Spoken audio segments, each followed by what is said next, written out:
It's 5:45, July the 1st. What's crazy, I just turned 28 about 5-6 hours ago. And in the morning, I like to just reflect, right? So I had this thought on my mind.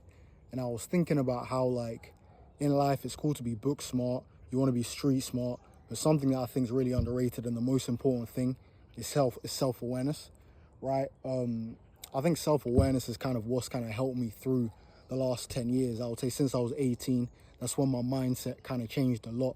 And you hear the word self-awareness a lot. How I define self-awareness is knowing your character and kind of knowing what you like and what you don't like, what's good for you, what's not good for you. And the benefit of having good self-awareness is that when it comes to things like peer pressure and knowing what you want to do, what people you want to avoid, if you've got a high level of self-awareness, you can avoid a lot of pitfalls, right? And I feel like that's an advantage I've had. That's something that I've been able to do.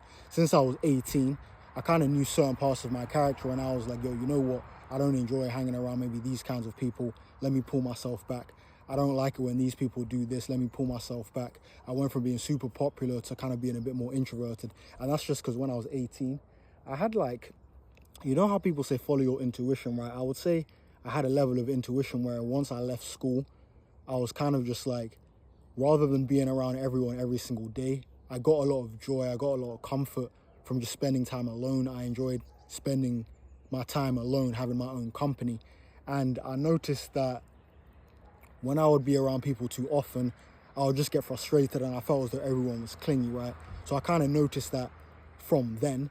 And with that mindset, with that high level of self-awareness from a young age, it can come with its critiques. Other people will say, oh my God, you think that you're better than us. Other people will maybe just start hating, saying that you've disappeared and all this kind of stuff. But if you've got a high level of self-awareness, you'll know that that's kind of just what you need to do. And when it comes to things like peer pressure, I always knew from young, right? I've always been a sensible person.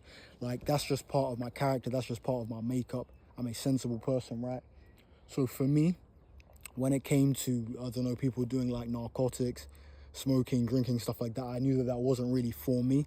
So for example, when I was younger, maybe I tried to drink a bit and I quickly just realized it's just not me. Like, I just don't like it. Whereas maybe some other people will keep just doing it to fit in. I knew instantly it's just not for me. Never smoked before or anything like that. I know that I always kind of learned that you want to, like, smart people learn from their own mistakes, wise people learn from the mistakes of others. I always just looked at other people doing certain stuff, not to judge them, but I was just like, their character and my character don't seem very similar, so why am I doing what they're doing? Do you understand what I'm saying? So because of that, in terms of peer pressure, I was able to avoid a lot of things, and I was able to have a strong enough mindset to say, yo, you're doing X, I'm going to just do my own thing.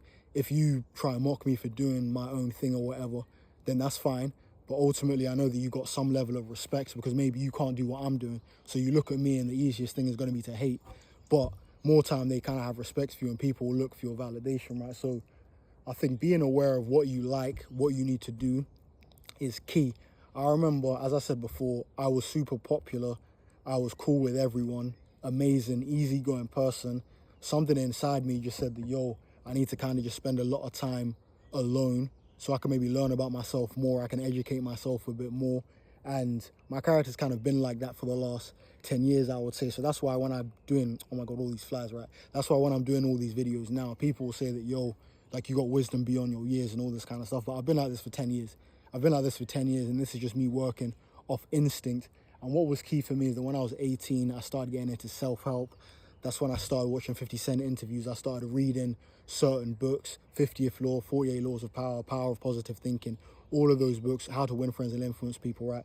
All of those books helped influence me and mold me into the person I am today, right? So in life, if you're not book smart, it's not really a problem. You can still get through life. You want to be street smart, and you also want to have a high level of self-awareness. If you're self-aware, you're going to be able to avoid a lot of pitfalls in life. You're going to be able to look at other people's mistakes, think, okay, cool, my character's not like them. I'm aware enough to know that, okay, if my character's not like them, why am I doing what they're doing? If I see that the results that they've got, why am I doing what they're doing? And by being self-aware, you can avoid all these pitfalls. And again, I'm going to keep saying, there's even going to be a point where people are going to say, yo, you're quite arrogant, or you think you're better than everyone, you've got a superiority complex. When those comments happen, you know that you're doing something right. You know that you can just laugh and just say, yo, listen, if you're really that self-aware and you're that arrogant anyway, you can even use that mindset and say, I'm so arrogant that I'm not even going to regard your opinion. Unless it's someone that you truly rate, fine. But if they call you arrogant and they say you think you're better than everyone else, that's not even a diss at the end of the day. That just comes with the territory, man. So get a high level of self-awareness to avoid the art of peer pressure. If you can do that, even if you're not book smart, you'll be fine in this world and you're not going to get scammed by anyone.